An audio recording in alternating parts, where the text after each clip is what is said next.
teacher. And hello, friends over on YouTube.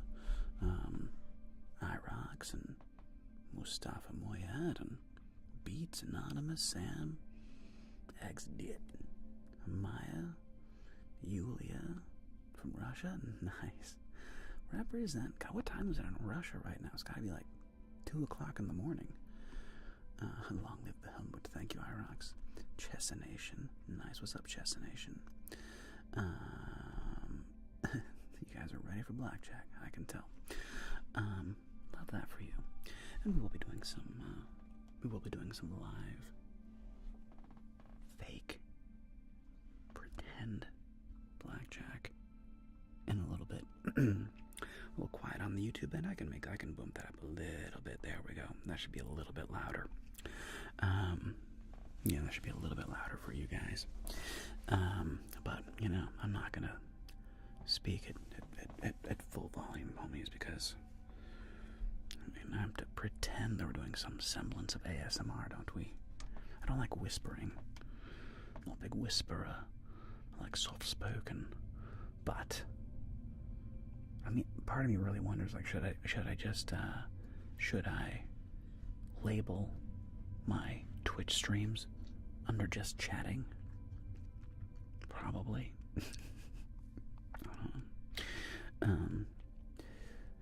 God Neo and Max, hello, darlings. Colton, welcome, darlings. Thank you, Irox. It's very cool. It's I appreciate it. Very appreciate it. Jeremiah dancing. It's 12 a.m. in St. Petersburg. 12 a.m. Oh, really? How is that possible? It's only 8 hours ahead? You guys are at the same time as the UK and St. Petersburg? It's crazy. And yeah, Mikey, there is because I put that in the title, the Blackjack, even though I put pretend Blackjack. Twitch is getting very sensitive about their stuff. About 8 in the UK, 11 in Germany.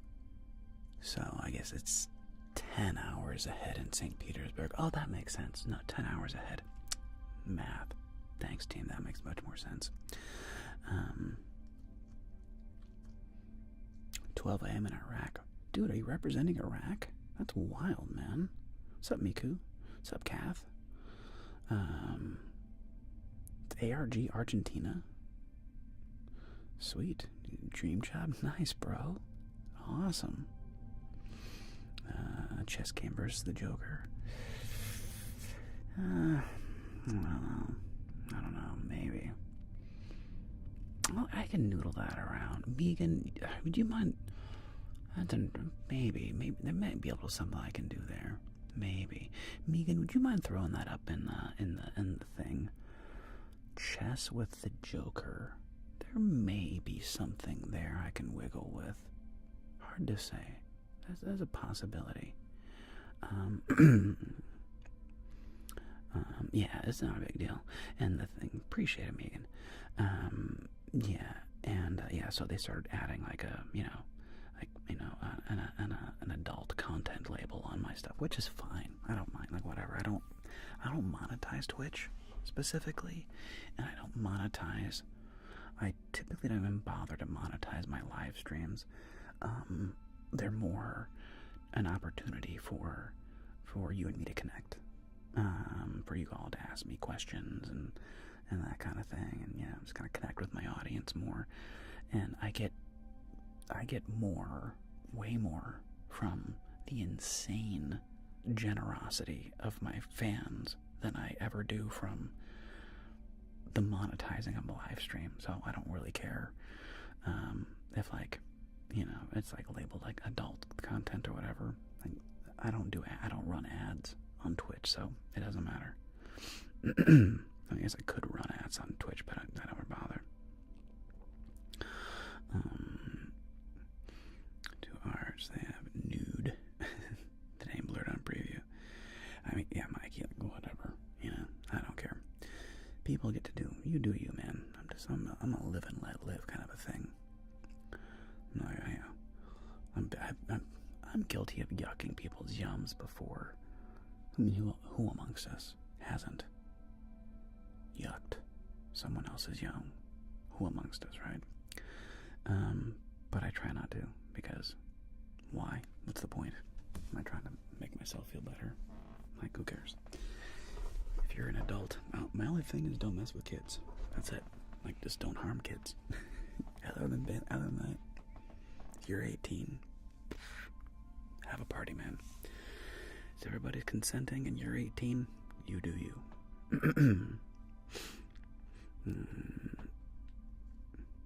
Yeah, and what Benki said, there's always like kind of crazy little rules and like whatever, to each their own.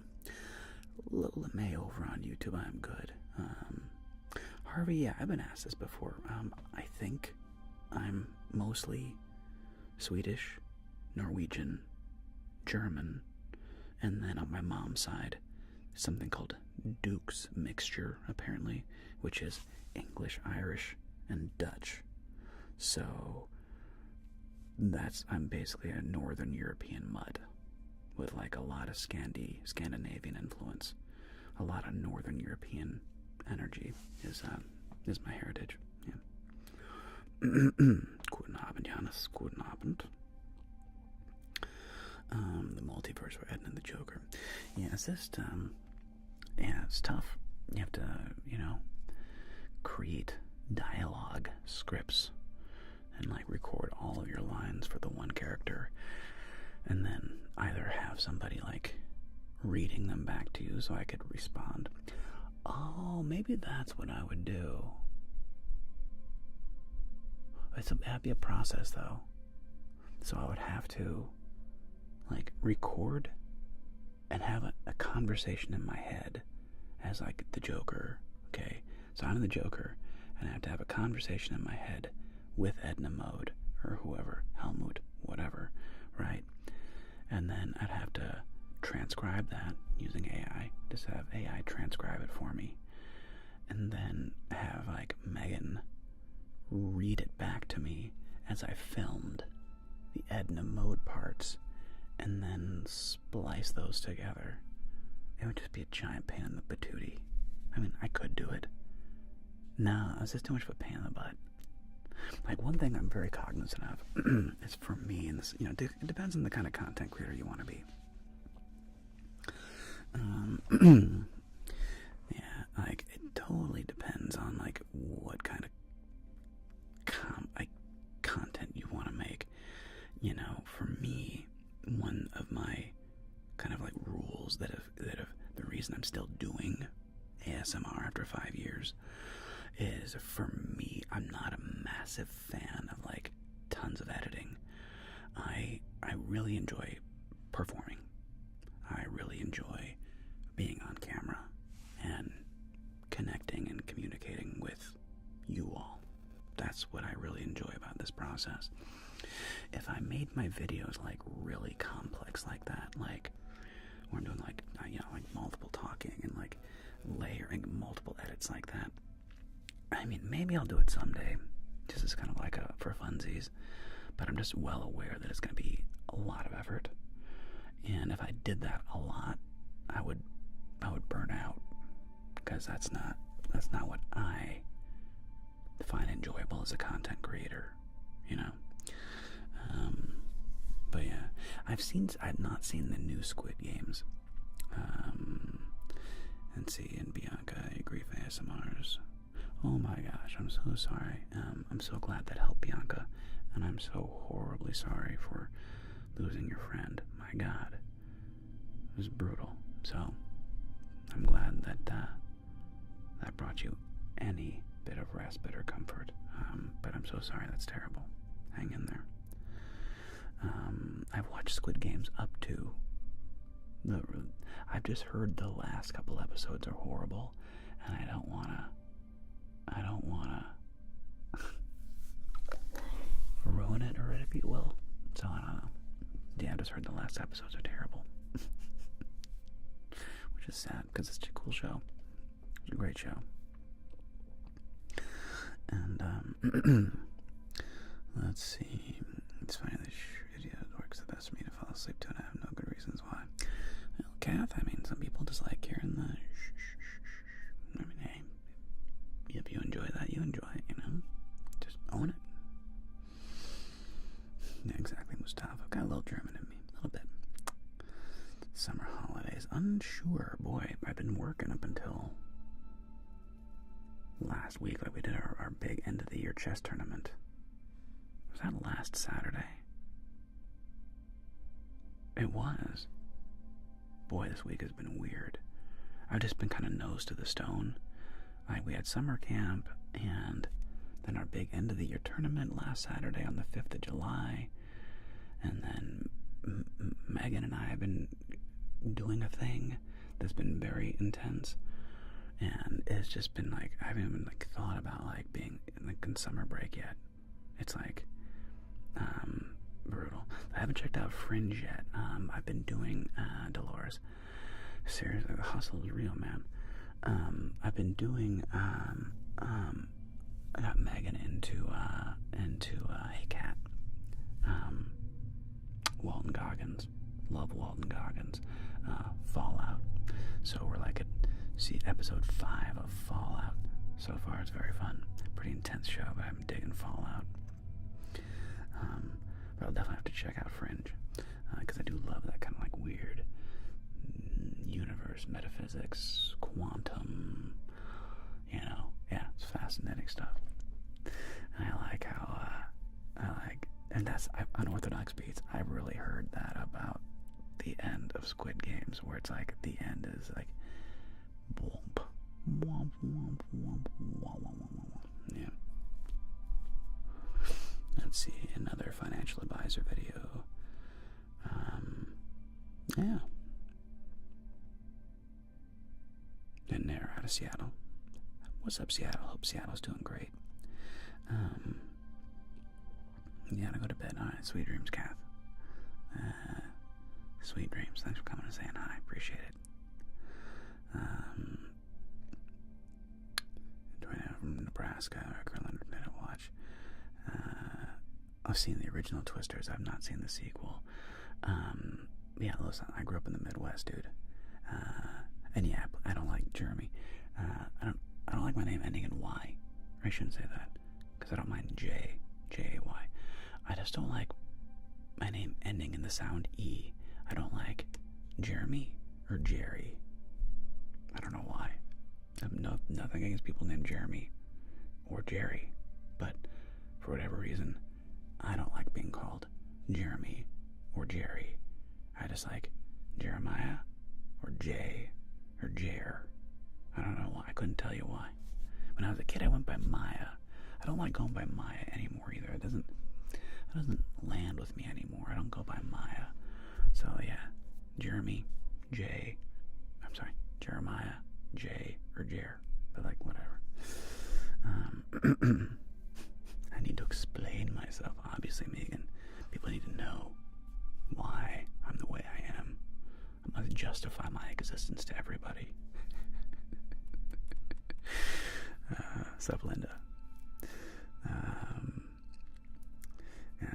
But yeah, I grew up in the Midwest, bro. Tornadoes are no joke. I grew up in Dayton, and right next to, I know, Megan, I'm just kidding. Right next to Dayton is Xenia, Ohio. And luckily, for whatever reason, Xenia always got the tornadoes, and Beaver Creek didn't. So, but when I was a kid, I was terrified of tornadoes. Now I think they're pretty awesome, but I definitely don't want to be in one. I just think they're awe-inspiring. I mean, tornadoes are just wild. Freaking tornadoes, bro. Like, the amount of power. And oh my god, did you guys see recently, oh, nice envy cake. Ooh, crispy. New headphones. Hola. Nice. Well, Nurse Kate show up. Oh my gosh, there she is. Nurse Kate's here. Hello, darling. Lovely to have you with us. Just thinking about you the other day. Hope you're doing really, really well.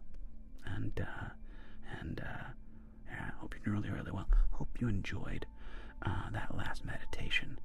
I know that meditations are not for everybody in my audience, but there's like a dedicated, like, hardcore following that's like that. Those meditations knock them out, and I like doing them.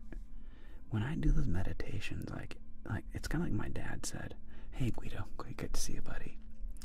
Like when my dad does hypnosis. Oh, nice. Thanks, Kate. I'm glad you liked that one too. I thought that was great. Like, he kind of goes into a trance with the subject, like me or whoever he's doing it with. And I can really relate to that when I'm really locked into a visualization with you. And I'm like, take that deep breath and exhale. Like, I'm doing it with you. Like, I'm getting relaxed, and I have to really see it in my head and take you down those staircases and take you through the door and like feeling the moss under my feet and like what would I touch, like what would I be smelling, like what kind of fragrance would it be. So when I'm doing meditations, like I'm right with you. No, I don't do with specific people. I just know that like Megan, you really enjoy them. I know that Nurse Kate really enjoys them. I know that Kat likes them. I know that Discord Kate. I know that there's like a handful of like my kind of like the hardcore patrons, the core patrons that really like the meditations, and like and you guys make them so worth it because you guys are ridiculously generous. So even though it doesn't get the views on YouTube, you guys are like so psychotically supportive of me, like psychotically supportive of me, that it more than makes up for it, and I like making them. So it's because, again, it just zens me out. I'm just going like, breathe, think, and I actually came up with and you're way too generous. You and Binky and all of you are just like insanely, just Linda and you guys are just mind-bendingly generous. Crazy, man. So, yeah, thank you from the bottom of my heart. And yeah, I mean, it just more than makes up for anything else. So anyway, yeah, appreciate it. It's a visualization, so I'll use never gonna happen, Mickey. So I'll use the hypnosis techniques that I learned from my father. The noticing the little muscles in your eyes, relaxing this, relaxing that, and the little eyes up and eyes down. Like that is for me, I remember my dad doing that with me. And he's like, okay, Jeremiah, gently open your eyes, and when you close them, you're going to be 100 times as relaxed, and close your eyes. And I remember me just going, like, just feeling so mushy. And like, I was like, bro, that's effective. Holy crap. Like, whoa. So I stole it from my dad. And so I'm just doing like those gentle meditation things. Clearing the mind, giving yourself permission to be here, giving yourself permission to put things off to the side. Weird. Well, thank you so much, Megan. Anyway, appreciate it. So yeah, but yeah, they're delightful for me. So I'm glad that there's a small.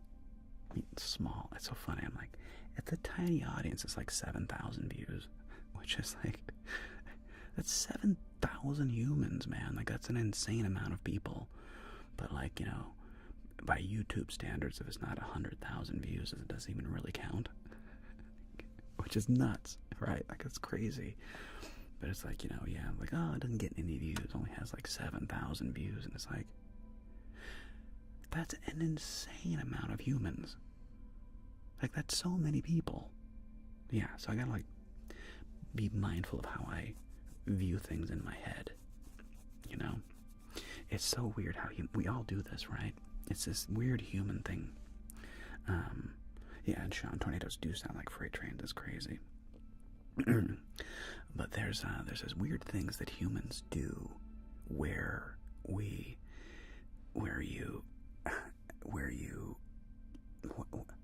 let me give you the example.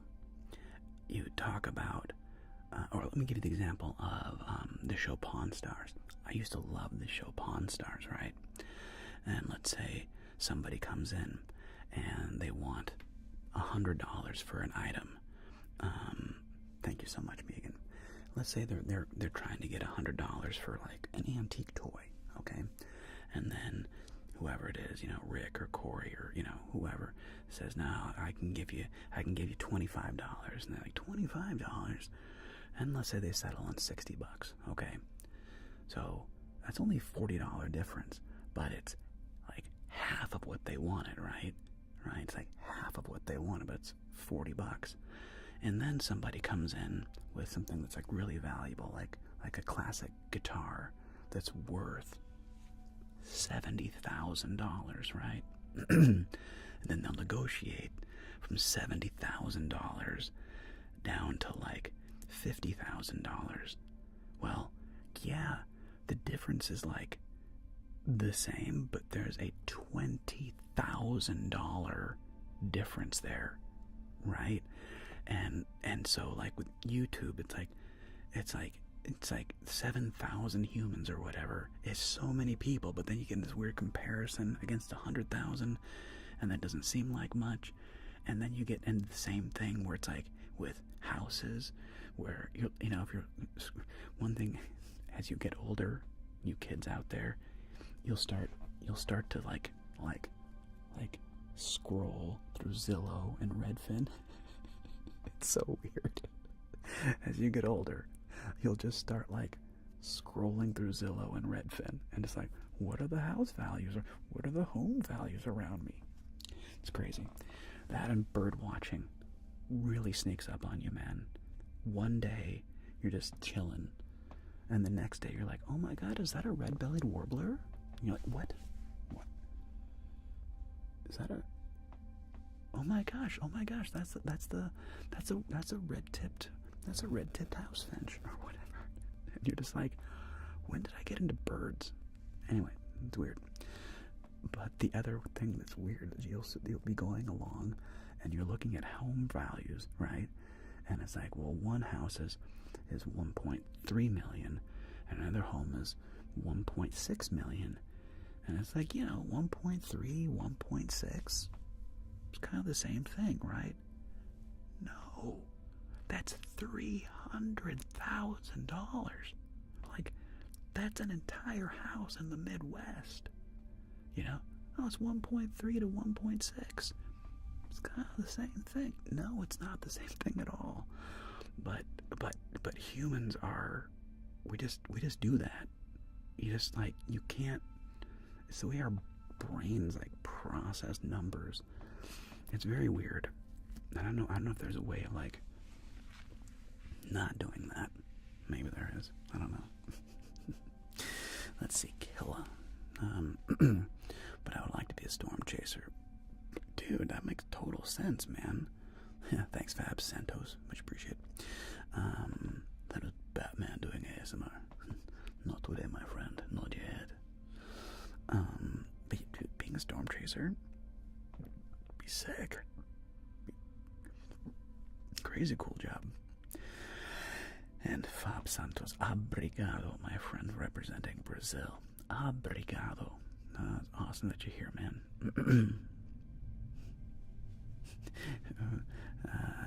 Friend is Raven, sitting in a cheap rented house, looking through Zillow and judging the rich kitchens. Like, yeah, the color of that table can go, though.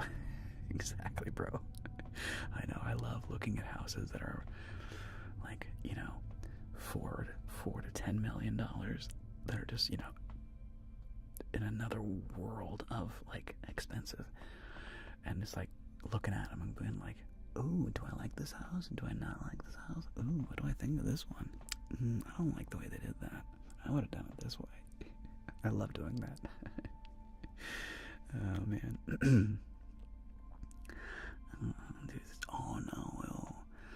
missed the serpent mound. Bummer. Oh well. I'm sure it's very cool. But the key, I think one of the keys to, if I did serpent mound, you'd want to do it. Thanks, Fab. I appreciate it. I get a Batman mask. I could, I guess. We'll see. Batman, the Joker. Voodoo, what's up, buddy? Good eye, Mike. Good morning. I'd want to do the serpent mound on, like, the sunrise of the solstice, or the winter solstice, when, like, you know, it lines up and does, like, the magic shadow. I would do it during the solstice or full moon. Yeah, like, because those things were all designed around the stars. They're all basically calendars, right? All of the great, what do you call those? Not Neolithic, Geolithic? The huge structures that humans have built, whether it be, you know, Chichen Itza through the Mayans, or like, you know, Machu Picchu, or the Great Pyramids, or Göbekli Tepe, or Serpent Mound. Stonehenge. They're all astronomically lined up for the solstices and the passage of time. And so, yeah, like being at those things on these special days would be super cool. Like, I've been to Chichen Itza when my wife and I were down in Mexico, in the Mexican Riviera, 6 years ago. It's a while ago. But if you go there on, like, the solstice, like, the shadow, like, this serpentine shadow will, like, walk down the pyramid, and you're like, what? Like, super cool stuff. Stonehenge for the summer equinox. Oh, I bet that's incredibly cool. Envy cake. Incredibly cool. What kind of meditation exercise do I do? Miku, when I do a meditation, I usually go in my backyard, and I'll either sit in, like, my egg chair, or I'll sit underneath a tree. I just want to be in a place where I'm, like, very close to grass and nature, and I'll just try to the best of my ability, clear my mind for 5 or 10 minutes. Focus on my breathing. Just allow myself to, like, and thoughts always come into my head. I forget who said, I think it was Sam Harris or somebody, and, you know, it was like, if the fate of humanity rested on your shoulders, and all you had to do was keep a quiet, empty mind for 60 seconds, 99.99% of the population couldn't do it, myself included. Like, truly having a space in your brain of pure non-thought, pure, just clean, you know, just pure meditative state. I can't do it for more than a few seconds. Like, it's really, you gotta really practice it, man. You gotta really practice it. But what's neat though is when I do, I don't get, like, visuals or anything. I often come up with ideas because I'm just, like, clearing my head, and but I'm also, like, allowing things to come in. I'm not overly focused on, like, I can have no, you know, if a thought comes in my head, I failed the meditation. No, I notice ideas come, and then it's okay. That's fine. No, I just notice it. Back to focusing on the breath, back to clearing the mind. And as I'm focusing on my breathing, focusing on clearing my mind, a thought will pop into my head, and I'll notice that thought. It's like, okay.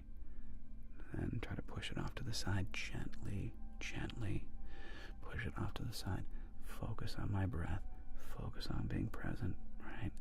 And then another thought will come into my head, and it's like, you know, but I'll often get video ideas that way. On many occasions, I've like not known what I was gonna film. I'm going like, what am I gonna do? What am I gonna film? And I just focus on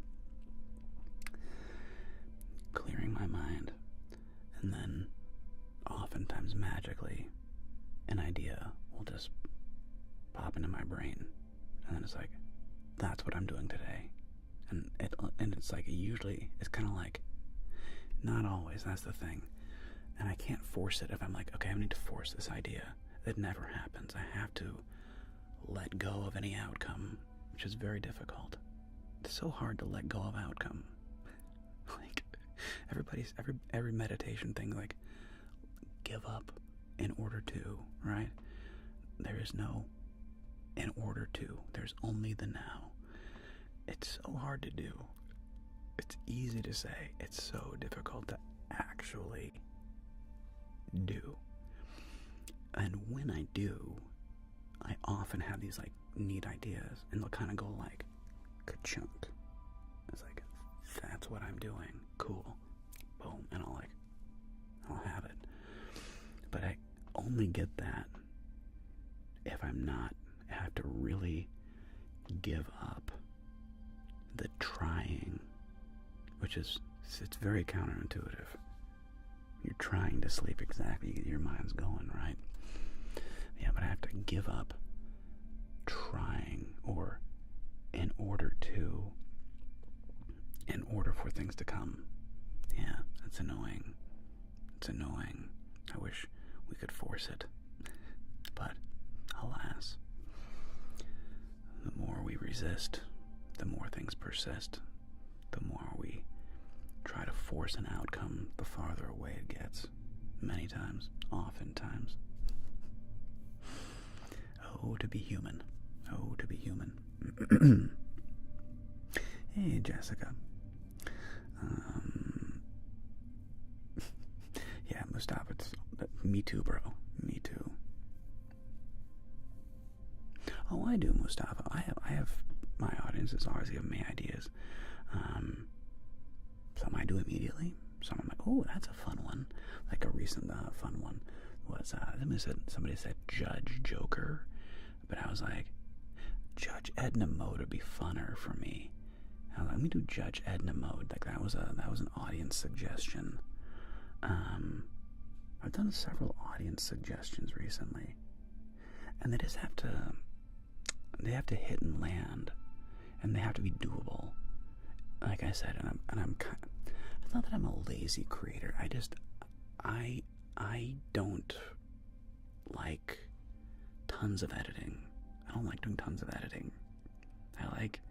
And again, if I had a quieter house, I live in Los Angeles, and airplanes go overhead, and I have to pause in the middle of things to like let the airplane noise go away.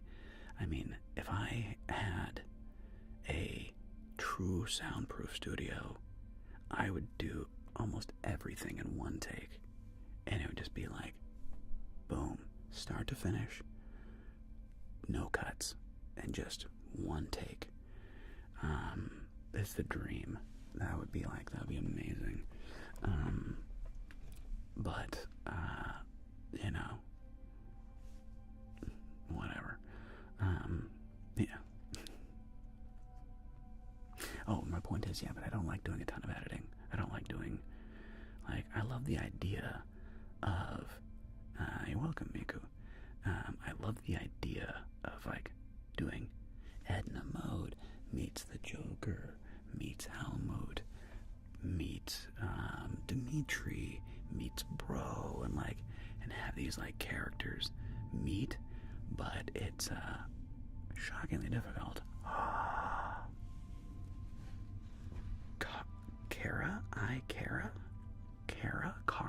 Kara. Hi. Welcome, everybody. Welcome, Raiders. So, for those that are watching on YouTube, Kara just came in. Oh my gosh. And then Nurse Kate just sub-bombed me with 10 subs. Thank you so much, Nurse Kate. Giving you a big ol' hug. And then, Kara, I'll give you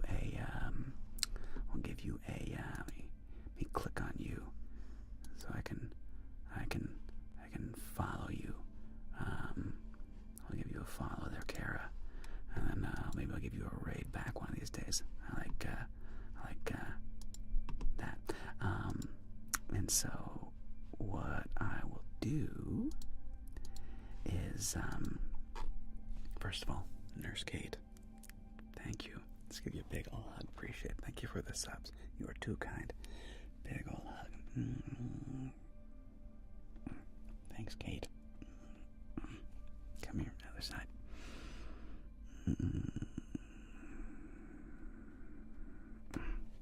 Really appreciate it.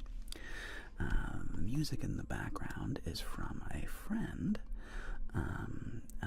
of ours, a friend of the channel, named Ian, Bearded ASMR. Do we have my playing music right now? It's called Relaxing in Space. And Ian made this music for ASM artists to use for free. It's just chill vibes. It's called Relaxing in Space by Bearded Audio ASMR.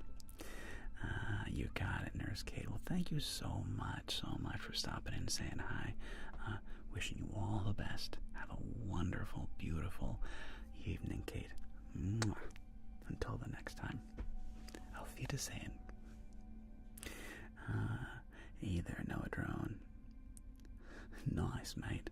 No AC. Oof. At least you got a fan. Yikes.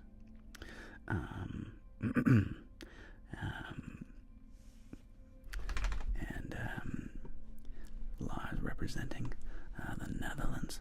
My Dutch homies always representing the Dutch. Wonderful to have you with us, Lars. Thank you so much. Yeah, lovely to have you with us. And it's 2:37 already. Well, I think, my friends, we're about to do speaking of some live blackjack. That's what many of you are here for. And it's fun. It's fun. I really do enjoy playing some live blackjack. And Soy Loca, thank you, my friend. It is the goal. Oh, I know what I was going to do. I was going to give Kara... Is Kara still here? Let me see. I was going to give Kara Hi, Kara. Yeah, okay. I was going to give you a name trace. So let's give... Hi, Kara. Let's give a name trace for our friend for the wonderful raid and bringing your community over to our community. Again, everybody, my name is Jeremiah. And we're about to do some live blackjack. If you're on YouTube, by the way, new Friday's video is Edna Mode Communication 101.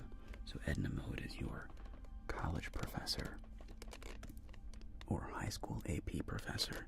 And because I was talking to my wife, like, what would I add to a modern curriculum, like in high school or college? Like, what's missing? And I would say, I would absolutely add communication course, because everybody thinks they can communicate, but very few people actually learn how to effectively and powerfully communicate. It's like this weird dark art that nobody knows how to do, and it's so useful. And I would do, I would bring woodshop back, so that everybody, but it wouldn't just be, it'd be like a woodshop / home economics, where you learn how to do basic cooking, how to make eggs, how to boil water, how do you make a basic sauce, how do you make toast, how do you make a BLT, like how to make basic household things. How do you fix a pipe in your house? How do you fix a leaky faucet? How do you unclog a toilet? Like, things that you need to know how to use a vacuum cleaner. How do you, and I would just make sure that, like, these things are taught in school. And I was thinking of a communication course, and I was like, you know what? You know who I should, like, life skills, right? And I was like, Edna Mode would be fun as, like, your communications professor. So that's tomorrow's video, and it'll be dropped early for the patrons tonight. I need to upload that. Okay, Kara, let's give And then we'll do blackjack. All right.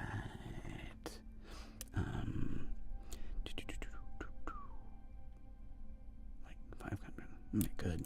Okay. Anyway, let's do this. And this goes down, and this goes down, and this goes up, up, up, up, up, up, up, up, up,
But yeah, envy cakes, like,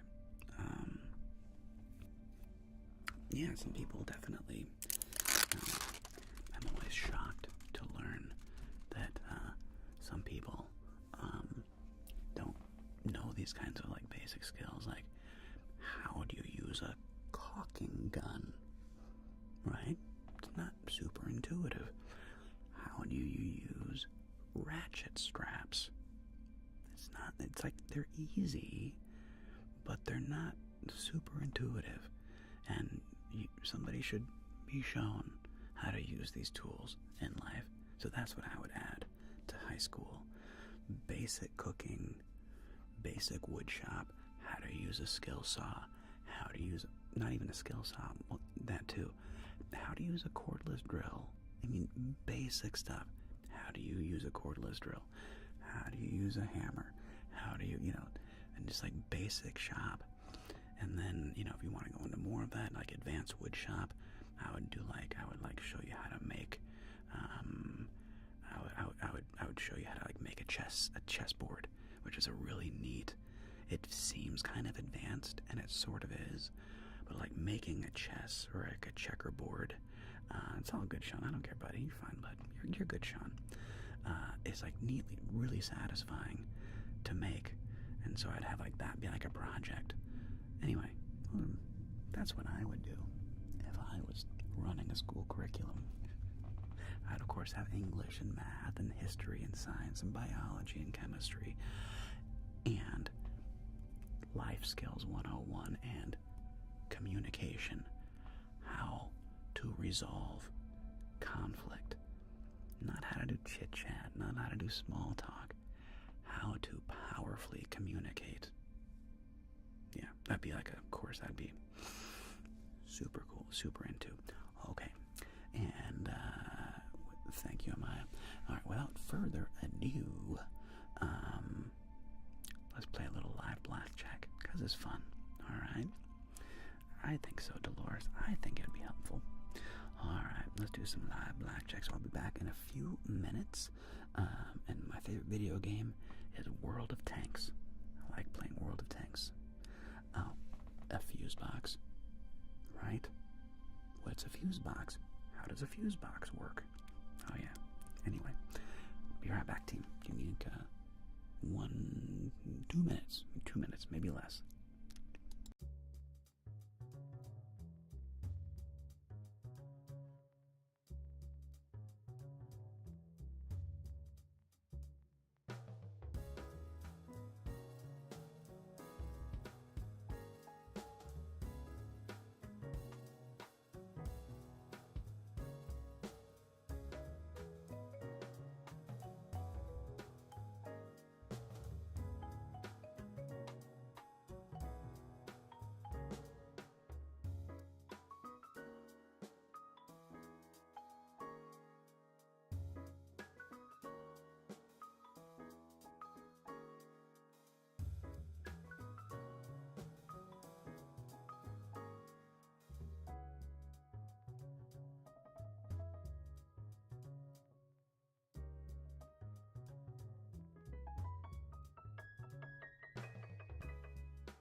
squeeze underneath this.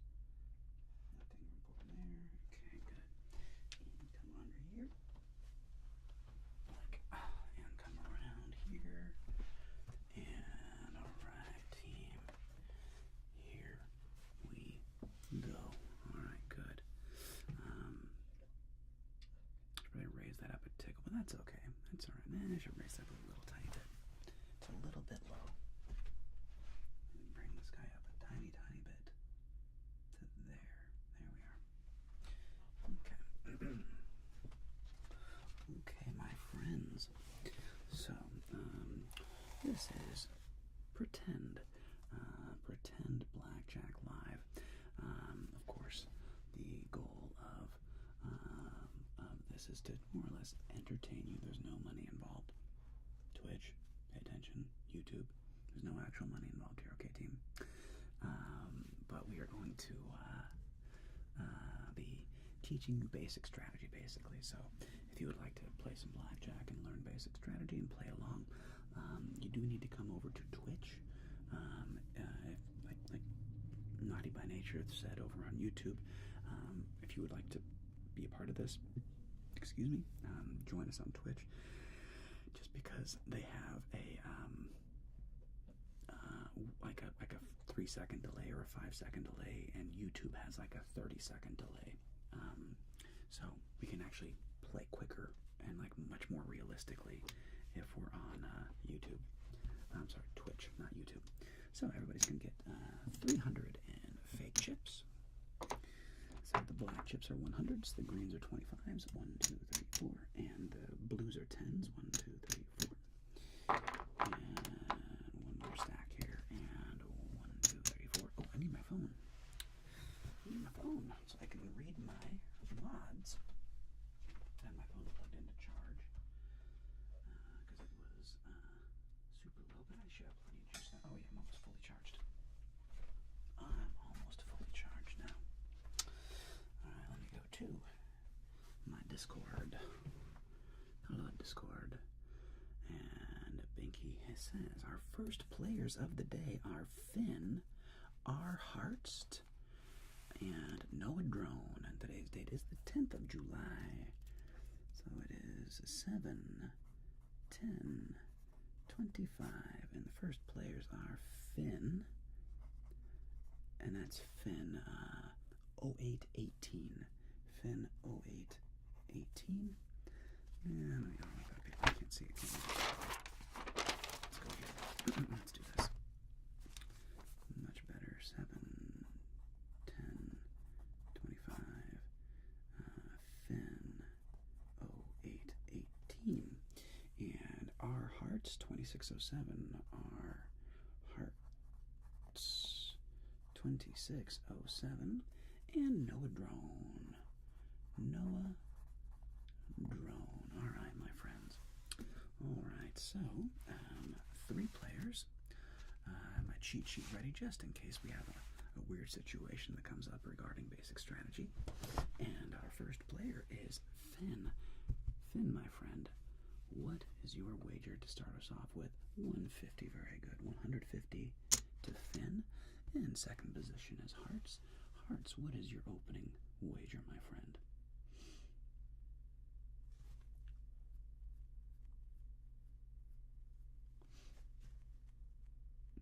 Our Hearts, and also 150, very, very good. 150 to our Hearts. And last but not least, Noah Drone. In for 100. 100 to the Drone. Best of luck, everybody. And here we go. We start off with a 9, 10. Let's put it on that side, like so. And we'll do that ace. Okay, very good. We have 14, 18, 19 versus our 7. Actions back to Finn. 14 versus a 7. The book says hit. But what do you want to do?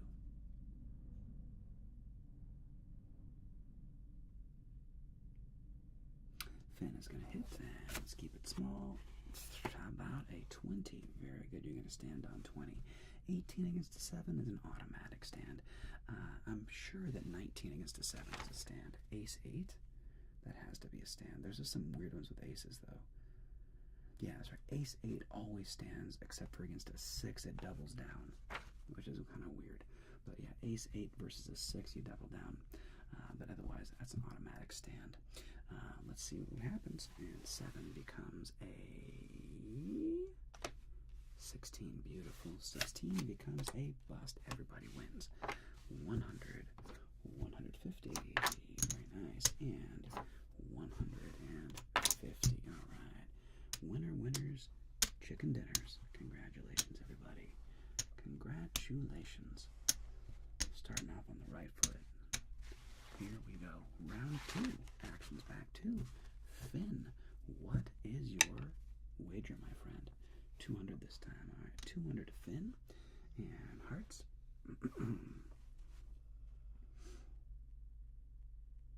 Hey, Jessica. And hearts. Would like 300 this time. 300 is the bet. Very good. And last but not least, Noah Drone. Small bet 50. Being conservative. Unlike you, my friend. You okay, Noah? You feeling you got a fever? You doing okay there, bud? Okay. Now we got 10. 10. 10. Ooh. 14. 21. 20. Ooh, look at that. Versus a 9. Okay. Actions back to Finn. You got a 14 against a 9. The book does say hit. Finn, what do you want to do? We're going to hit. Keep it 7 or less. Oof, 1 too many. Sorry, Chief. And automatic win right there. And 20 is an automatic stand. 9 becomes 14. 14 becomes a 16. 16 becomes a bust. Okay, so we got a winner over here. And this is 300. My goodness, that's 300 plus 150 for that blackjack. Congratulations. And hearts takes the chip lead. All right, third and final round action is back to Finn. What is your final wager, my friend?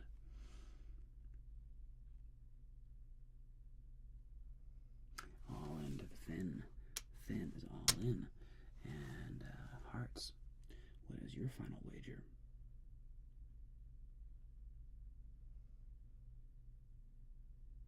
$300 again. Very good. 300 to hearts. And Noah Drone. It's pretty warm out here, Lewis. The high is 79, so it's not that hot. It's Southern California. 79 is pretty pleasant. It's a little hot, though. It's a little hot. Noah Drone all into the drone for 3. Looks like about 500 right there. All right. Here we go. Final round. Let's see what happens. We get a 7, 4, 6. Ooh. 17, 8, 13 versus my 6. Great bust card. 17 against a 6. Book, of course. Finn says stand. What do you want to do, Finn? You are going to stand. Hearts, I think you split 4s against a 6. Hang on a second. What's the book say? That's a weird one. Yeah. No. You don't split 4s against a 6. You just hit. Nope. 4s you're not supposed to split. Hearts, yep, you're just supposed to hit. You are correct. 8 becomes a 15. 15 you're supposed to stand. What do you want to do, hearts? 15 versus a 6.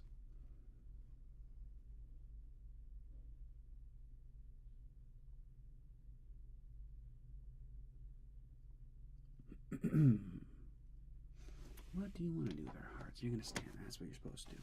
Same over here, Noah. Drone 13 against a 6. Book says stand, but Noah says screw the book. And, ooh, look at this. 13 becomes a 16. 16, Noah. Now what? You're going to stand on that 16. And we ourselves get a 16, which is what's supposed to happen. And do we bust? We do. All right, everybody wins. So this is indeed 300 and 450. So 3, 450. 1, 2, 3, 400 and 50. Very nice. And 300 here. And it looks like, though, and this is a win over here, that's 250. So it's 100, 250. But I think our clear winner here, because these are 1, 2, 3, 4, 5, 6, 700, 800. You get 900, Noah. But this is our big winner over here. We have 1, 2, 3, 4, 5. That's 1,000 and $1,200. $1,200 is our big win to Finn. Congratulations, Finn. 0818 is our big winner.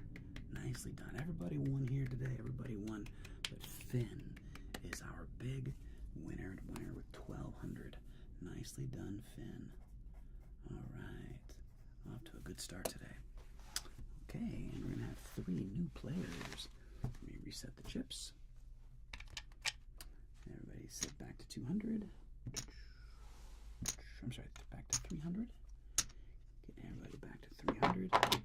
And that, and that, and that, and that, and that, and that is back to 300. Okay.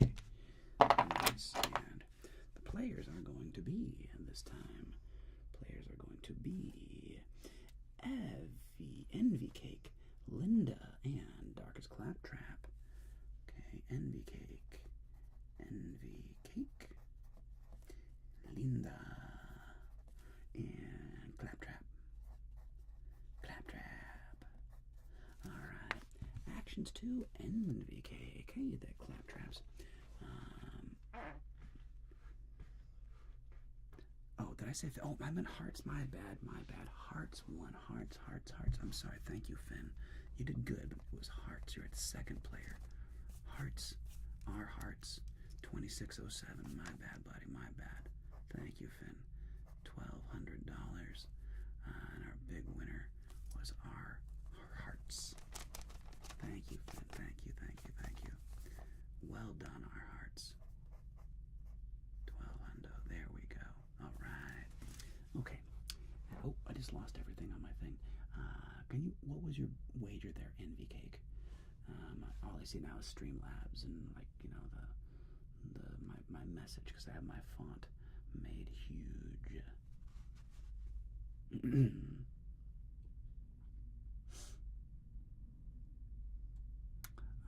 go. 100, and Linda. Hundo and Hundo. Actually, you know, this is Hundo and Linda. You take the chips. Fair enough, Finn. And Linda, what's your opening wager? 200. All right, 200. 100, 200. 3 players. First round. Good luck. 8, 5, 10, 16, 15, 20 versus an ace. Ooh. Would anybody care to purchase insurance? Insurance going once. Good night, Miku. Thank you so much for joining us. Take care. Sweet dreams, Miku. Insurance. Claptrap would like insurance. So that is position 3. So we're going to go half our bet right there. Okay. And Envy Cake, no. Linda, no. Tragically, in this one, it was the case. So here's what happens with insurance. So you lose this, right? You lose 100, but this pays out 2 to 1. So you get this plus this. So you end up breaking even. That's what happens. But we lose and we lose here. All right, round 2 fight. Back to Envy Cake. Round 2. What is your wager? Hey, Salome. 100 and Linda. To the Dane.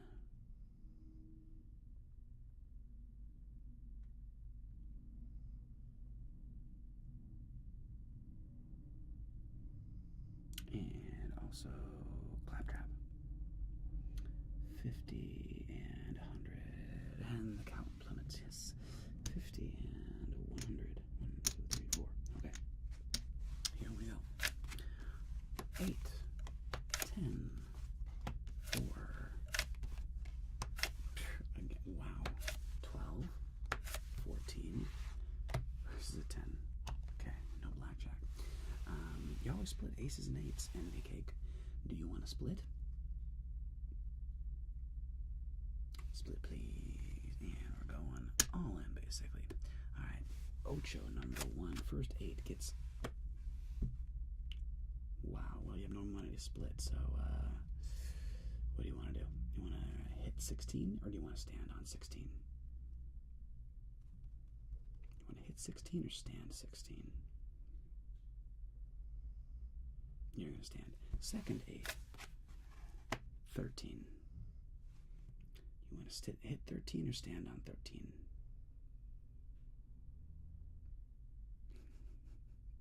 You're going to hit the 13, keep it little. Ooh, okay, now you got 19.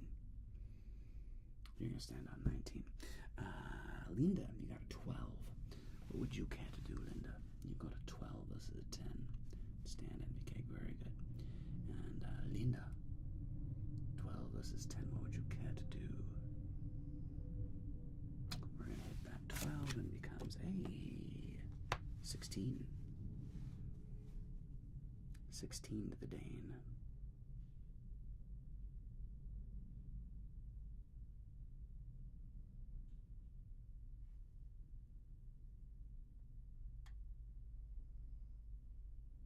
$16 to the Dane. No, Sean, you can split. You can keep splitting, but I'm just out of money. Hit it again. Let's keep it a 5. Oof. 10. Too much. And over 2. Claptrap with our 14. Clapsy. Got a 14. What you want to do?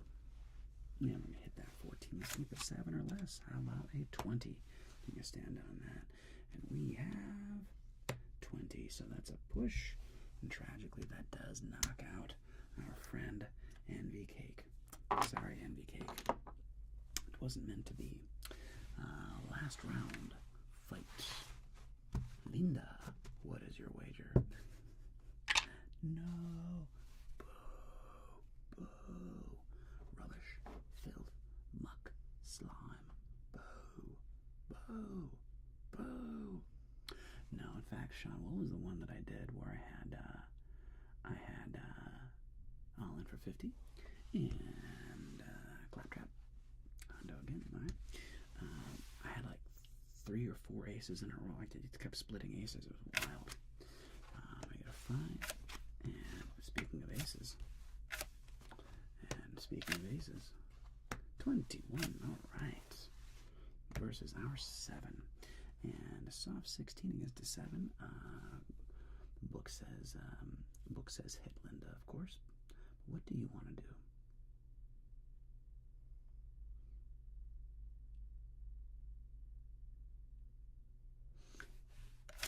And now we have a 14 versus a 7.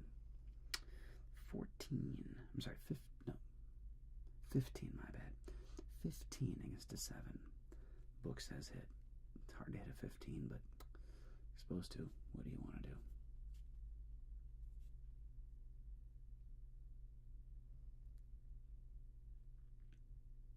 Hit it again, keep it a little. Ugh, no dice, no love. But that's a win over there, so that turns into 150, which means at the end of the day, $1, 2, 3, $450 is our big winner at Claptrap. Congratulations to Claptrap. You won $150 more than you started. Bravo to the Claps. Bravo, bravo, Clapsy, bravo. And 3 new players. And I had 17. 3 new players are going to be, let's go with these 2. Shadoop, shadoop. Alright, put these over here actually. Put more room on my hands. I'll put rock and chips over. And the next 3 players are probably going to be Killing Gaming. Yep, Killing Gaming, Caronce, and DMG Tags. Killing Gaming, and Caronce, and DMG Tags,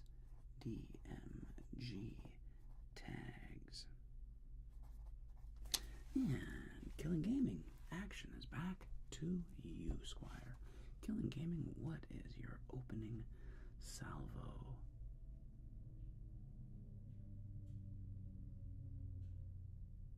I'm not sure what your question is there, Miku.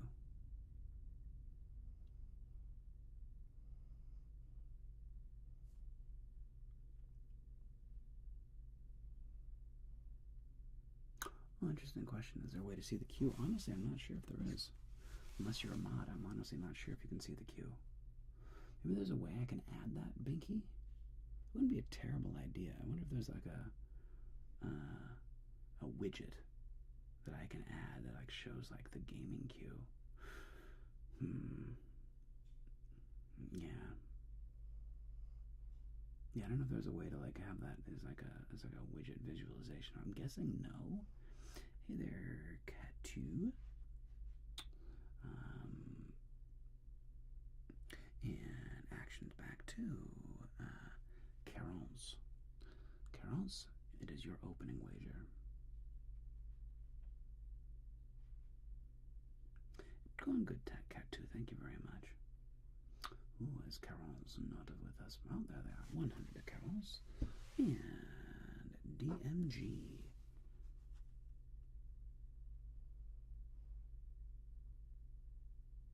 I mean, fair enough, Binky, yeah.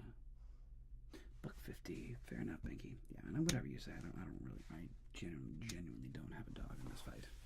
Like, it might be useful, but you managing it is also going fine as well, so whatever. 10, ace, ooh, here we go. 4, come on. 14, do it. 20, not bad. 7 versus our ace, ooh, eeks.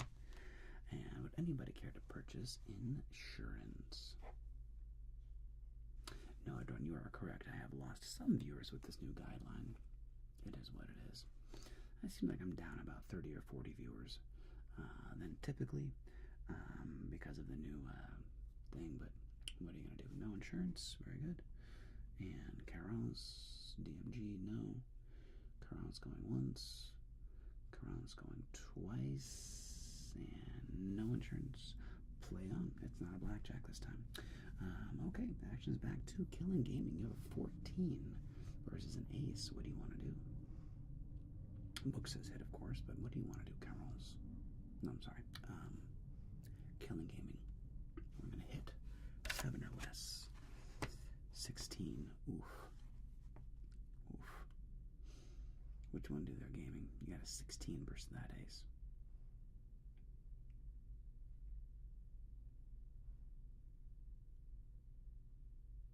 It's all good, no.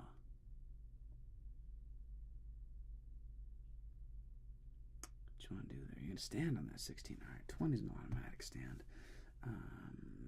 DMG, you got a 7. Of course, 7 DMG. You're going to hit that. Wait. Carol's. You actually want to hit a 20? I just want to be very clear. Yeah, you're going to hit for sure, but Carol's, you actually want to hit a 20. I'll do it.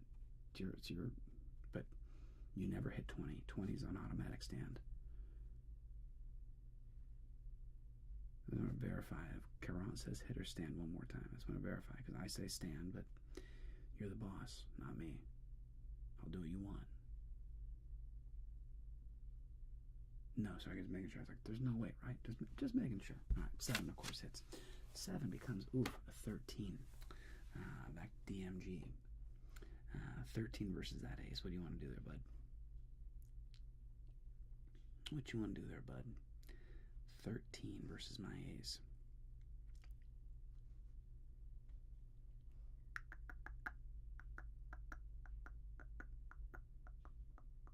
You're going to hit that 13. Come on, 8 or less. 8 or less. How about a 20? That's what you wanted to see. 20 is an automatic stand, and we have a... Ooh, aces. So we have 12 or 2.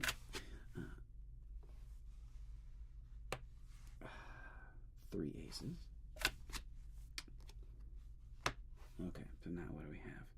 Now we have 11 plus 18, so So that's 19, 20, 21. What? That is the wonkiest 21 ever. 19, 20, 21. Boo! Dude, that is so brutal. Rude. Everybody loses. Oh, man. Oh. 3 aces and an 8. Good night. Good night. Oh, my gosh. That's rough. Sorry, team. Bro. The count just dropped. Oh, my gosh. Sean, I wish I could play, but alas, I have to work when you're alive. Still enjoying your videos, though. Appreciate it, Sean. I appreciate it, bud. And GW more. Appreciate it. Thank you very much. Sorry, man. Alright, Killing Gaming. And 4. Buck Fitty. Alright. And Actions Active Carons. It could have been an insane split. It's happened before. It's happened before. I split aces 3 times before. It's wild.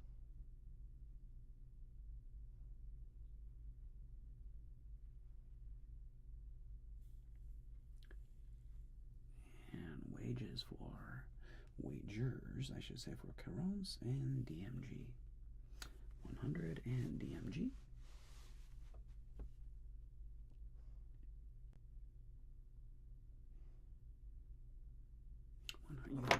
If you keep getting the same card, you can split as many times as you get it. There's no limit. Yeah, you can keep splitting. 5, ace. Wow, all the aces came out. 7, 15, 19, 17. Oops, versus a 10. All right. Excuse me, 15 Killing Gaming.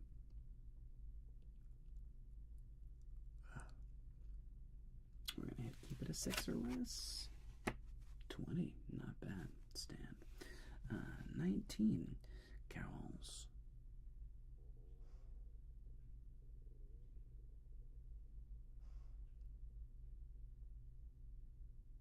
Interesting. Solar VNG. Oh my gosh, Anonymous, thank you so much, man. Thank you for the 5 gifted, Anonymous. That's so generous of you. Thank you, Anonymous. I really, really, really appreciate it. So kind. So generous. Thank you from the bottom of my heart. Carol's will stand on the 19, and DMG 17 is going to stand, and we have Jiggity, so 20. Oof. Rough day. Push. Alright. Final round. Fight. Alright, Killing Gaming. What's your final wager?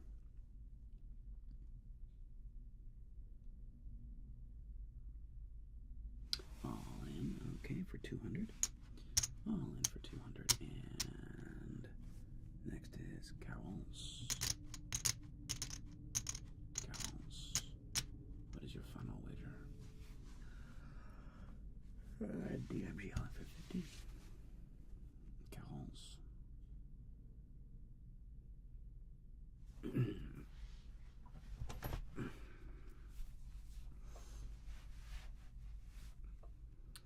Are you there, Carol's? Are you there? Oh, then very good. Like what's going on? And we have a 6, 10, 8, 16, 16, 18 versus my 9. Oof. Brutal. Alright, here we go. Killing Gaming. 16 versus a 9. Book says hit. Oof. What are you going to do?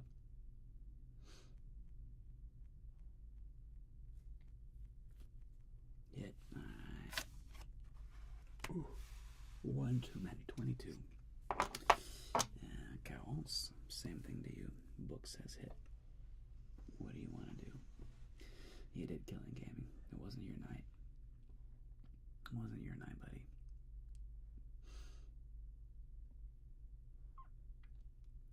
Carols, you have a 16 versus a 9. What do you want to do? Hit or stand? Hit or stand? You'll hit. Let's keep it 5 or less. 19. Stand. And 18 is a stand. And 9 becomes 19. Oof. So we lose here, we push here. So in the end, Garance, with 100 left, is our winner. The last person standing. Bravo, Garance. 100 was enough to win today, just by being the last person standing. And alright, next round of players. Here we go. Hey there, T-Mac. Thanks for joining us, bud. Let's get some chips out. And 1, 2, 3, 4, and 5, 6. And 4, and 4, and 4. 100, 100, and 100. And the players are going to be round 4.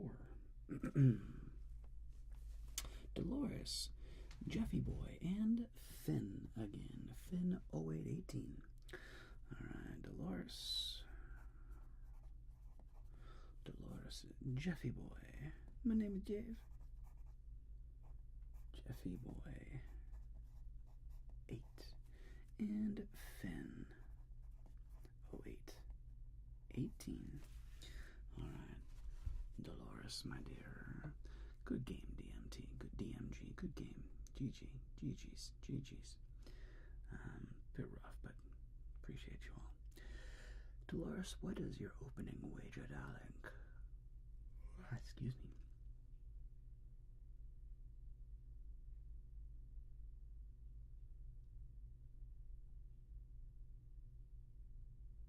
$100 to the Braveheart. And thank you, Disco Deliverance. Much appreciated.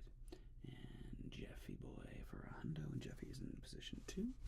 And 150. Alright, 150 to the Finn. Here we go. And we have an ace. 4. Deuce. 15. 13. 4 versus my 10.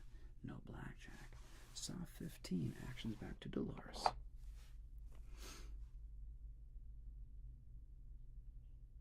The book, of course, says hit. But let me see what you want to do, Dolores. We will hit, okay. And now we have a 12. And once again, the book says hit.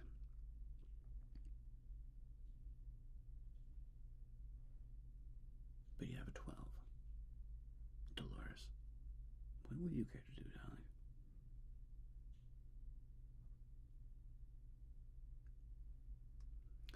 Dolores, Dolores, what are you gonna do with your 12? You're gonna hit that 12 and become an 18. Alright, you're gonna stand on 18. And Jeffy Boy, we have 13. Jeffy Boy wants to hit that 13. Oof, too much, Jeffy Boy, too much. And we got deuces. I think it's a 10. You're just going to hit those deuces, Finn. But let me see what you want to do. You could split, but yeah, there's no way. You don't split deuces. You only split deuces. You split deuces against 2 through 7, but you don't split 2s against 8, 9, 10, or ace. So you split deuces on 2 through 7. So 4 becomes a 10. 10 becomes a 20. Nice. Nice. And we have 17. Okay, so that's a win. So that's 150. Very nice. 150 right there. We'd lost here. And what do we end up here? That's 18. So that's a win. All right, very good. 2 winners and 1 loser. What a loser, Jeffy. Jeffy, stupid loser. I'm kidding, my friend. I'm kidding. Actions back to Dolores. Thank you, Louis. Sweet dreams, my friend. Sweet dreams. Thanks for coming and hanging out with us and joining. Much appreciated. Much appreciated. Actions back to Dolores for 200. All right, to Dolores and Jeffy. My name is Jeff. Minimus, Maximus, Decimus, Meridius. My name's Jave. $1.50. Alright, $1.50. And Finn. $2.50. Alright, $250 to Finn. Here we go. Good luck. We get a king. We get 10, 10, 9, 17, 13, 18 versus a 9. 17. Actions back to Dolores. The book just says stand, but what do you want to do? It's all good, Dolores.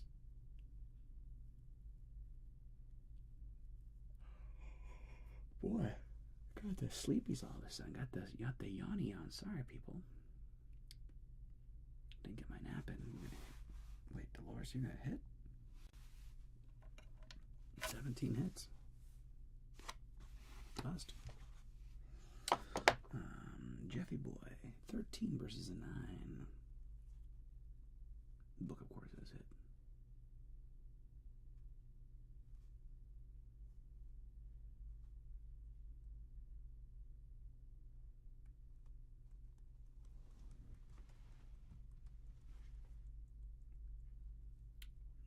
What do you do with 9s? Jeffy was going to hit. I don't think you split 9s against a 9. You do? Oh, that's hilarious. You do split 9s, but not against a 7, 10, or ace. That's so strange. You split 9s against everything but a 7, a 10, or an ace. That's so weird. Anyway, in the meantime, Jeffy Boy, 13 gets a hit and becomes a bust. Sorry, bud. And, alright, the question is, Finn, do you want to split these 9s? You can split them. Yeah, you have enough. No, you don't. No, you don't. You don't have enough to split. Do you want to... I can put you all in if you want. You want to go all in and split them? Up to you, my friend. Screw it. All right. All in. Let's go. Here we go. So you got 250 and 200. Okay. Let's see what happens. 9 at number 1 becomes a 16. Oof. What do you want to do? 16 versus my 9. Hit or stand?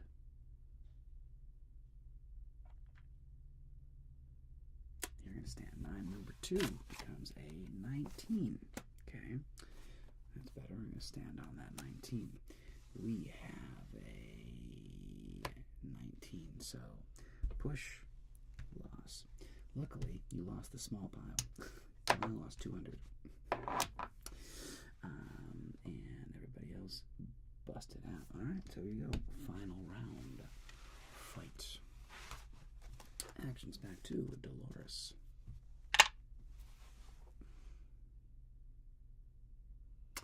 I mean, fair enough.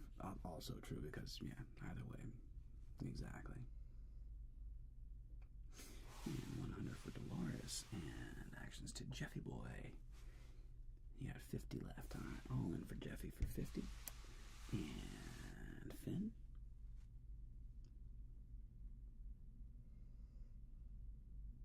All in for 150. Here we go. No, 250? All in for 250. Here we go. Let's see what happens. And we get a tray. Ace. Tray. 7. 17. 5. Versus a 10. Alright. 17. I'm sorry, 7 against a 10. 7's an automatic hit. And, okay, now you got 13. 13 against a 10, Dolores. Of course, book says hit, but what do you want to do? You got a 13.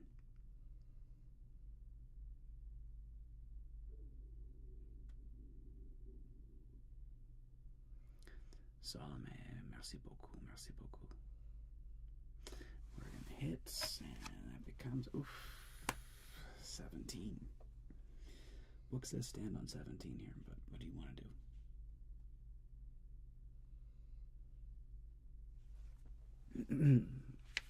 Jeffy Boy, the book always says when you have a soft 17, you always hit a soft 17, and you double down a soft 17 against a 3, 4, 5, or 6. So always hit. always hit a soft 17.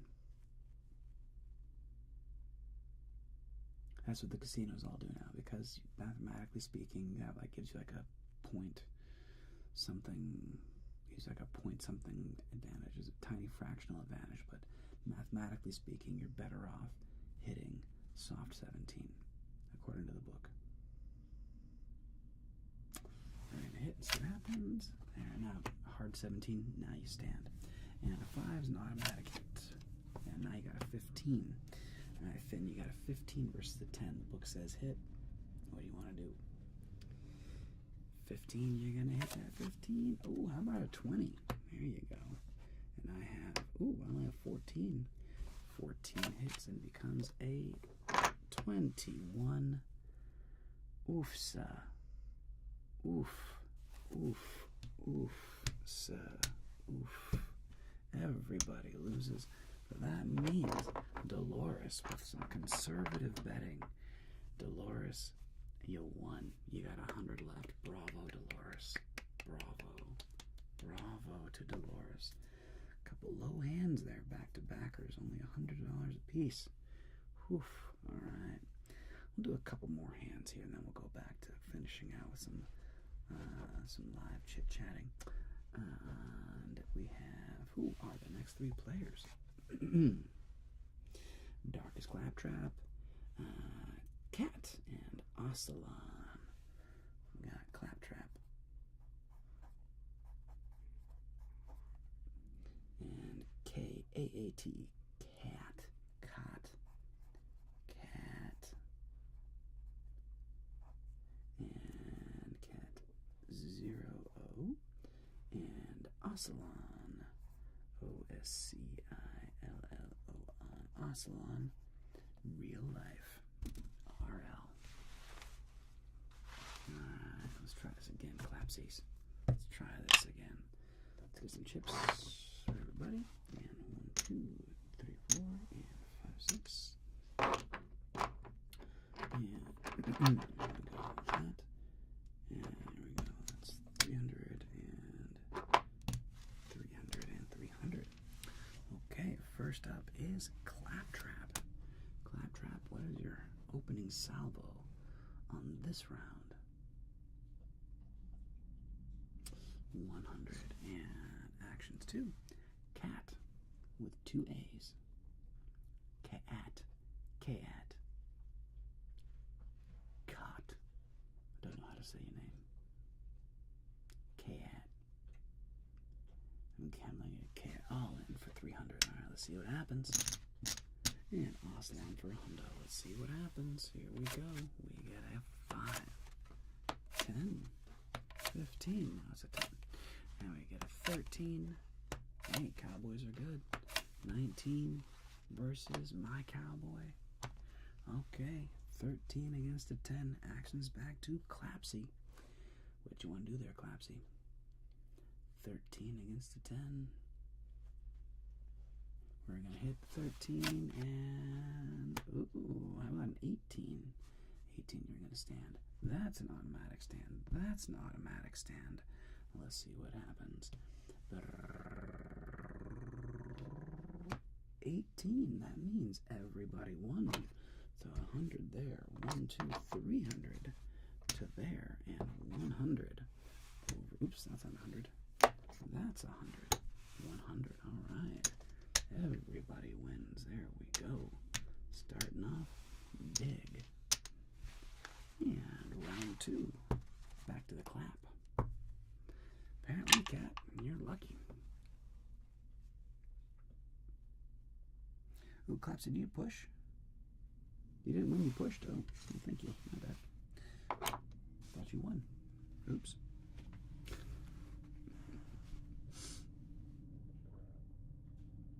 No. Whatever. Anyway, Clapsy. 100, there you go. And cut.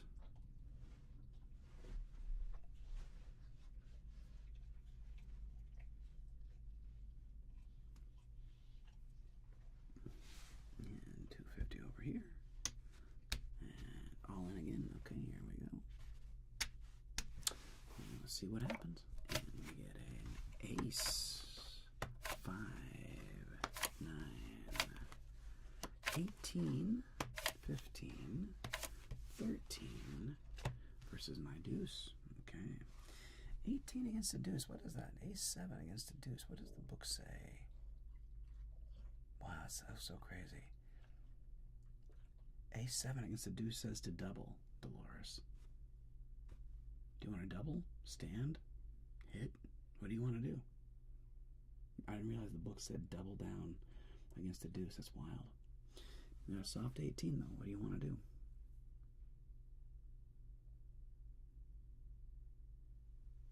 And Andrew Martinez, man, thank you so much, man. What's up, Spain? Good to have you with us, buddy. Good to have you with us.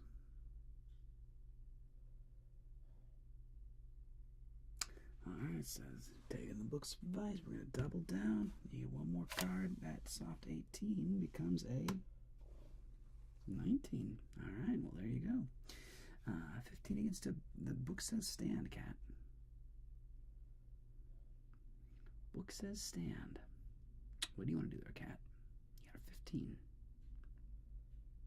You're going to hit. Keep it 6 or less. 18. You're going to stand on that. 13 against the deuce. Asalan. Book says stand. What do you want to do, Asalan?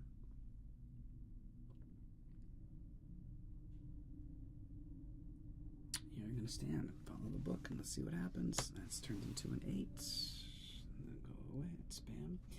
8 becomes a 17. Okay. 17. So we do lose here, Asalan. Sorry, Chief. That's a bummer. But everybody else won. That's just another double up. Holy crap. 1, 2, 3, 4, 5, 6. Okay. Okay.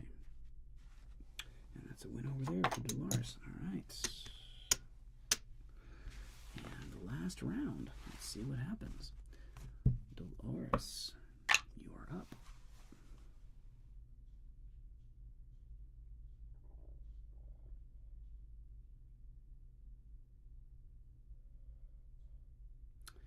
What is your final wager, Dolores?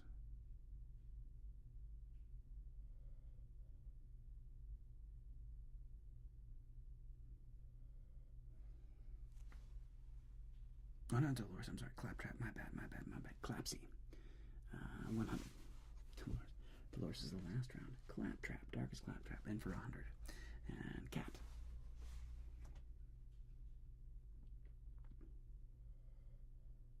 All in you guys. Get rid of this, guys. Take these in for 100 and make it easy. All in. And Asalan. All in. Alright, for 150. Here we go. Let's see what happens. Can Cat pull off the miracle tray in a row? 5. Deuce. Ooh, Dolores. Got a 14. Deuces. Versus a 5. Well, that's a great card for everybody. I got a major bust card going here. Alright, Dolores, you know, I'm sorry, Dolores, Claptrap, you know what to do. You always split aces, especially against a 5. Of course, we're splitting these aces against a 5. Ace number 1 becomes a 18. Ace number 2 becomes a 17. Not bad. Cat, you have a 14 against a 5. The book says stand. Cat, what do you want to do? You got a 14 versus a 5. Book says stand. Cat's going to hit it. Let's see what happens. Bust. Oof. Bye-bye. And back to Asalan. We have deuces. You're all in. So you have 4. We're going to hit that 4. 4 becomes a 14. Okay, Asalan. So you got a 14. 14 versus a 5. Book says stand. Asalan, what do you want to do? Well, Cat, again, the book really, that's a 5's a major bust card. The book really recommends standing on that, but we'll see what happens. You're going to stand on that, and we get a 10. Although, if you had stood, that would have gotten a 20, so let's see what happens. All right, let's see what happens. Got a 20 anyway. Boo. So everybody lost. claptrap, you still won there, Chief. You still walk away with $400 in chips. Bravo to Claptrap, walking away with 400. Bravo to the claps. Not just the claps, the darkest claps. Bravo. Bravo, claps. All right. GG's. GG's. Good night, Cat. Thanks for coming and joining and hanging out. GG's.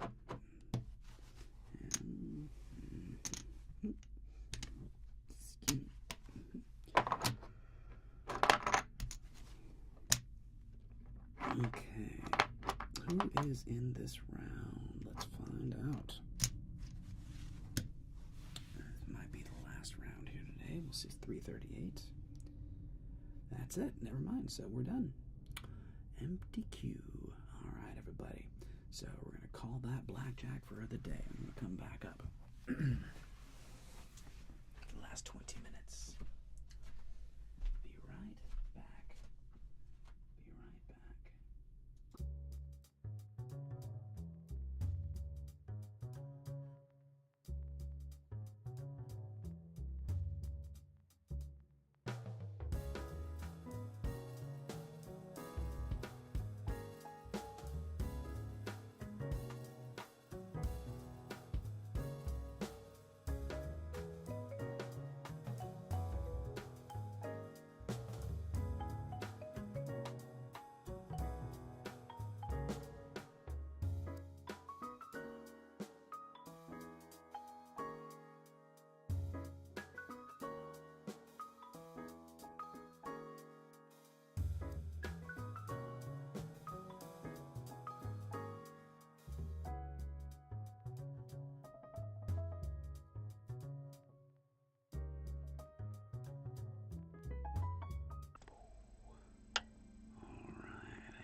Just these settings. So I'm going to go back to just normal chit-chatty ASMR, if you will. Just normal chit-chatty ASMR. As we wind down this lovely stream. And shrink this. I'm going to bring YouTube back down as well. Let's click on that and then shrink it down. And bring YouTube back over here so I can read it. Shrink you down. Bring you over. Shrinking you down. And I'm bringing you over. And alright.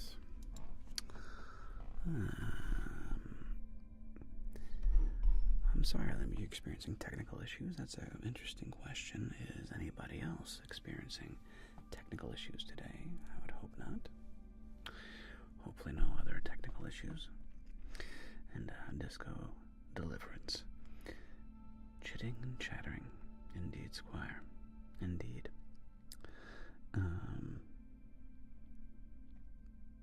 So yeah. Today was fun.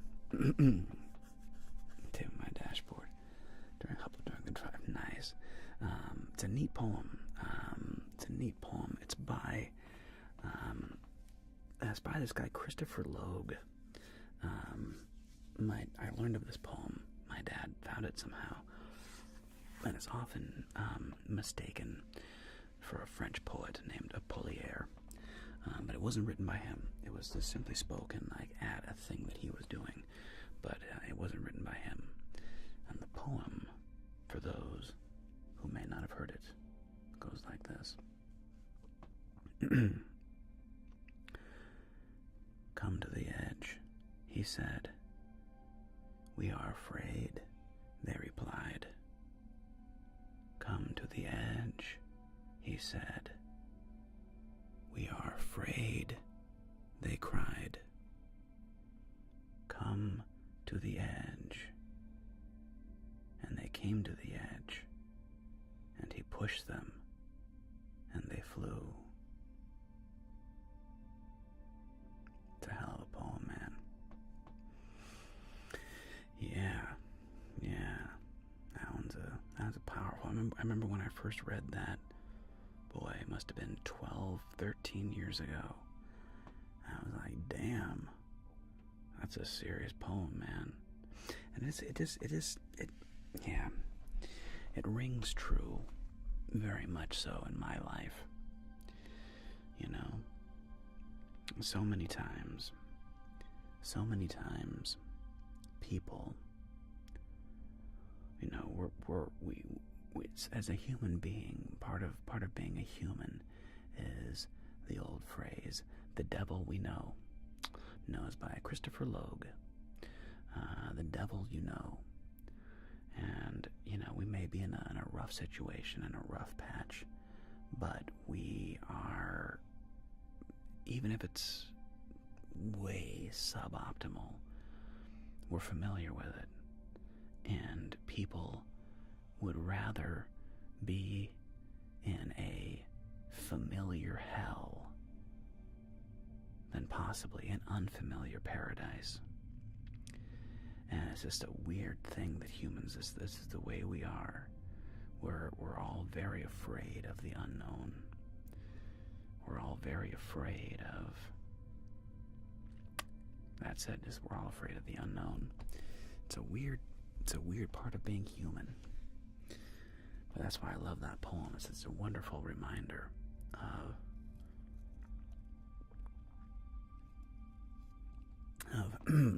letting go, taking a risk, not being afraid to put your foot out there and see what happens, you know?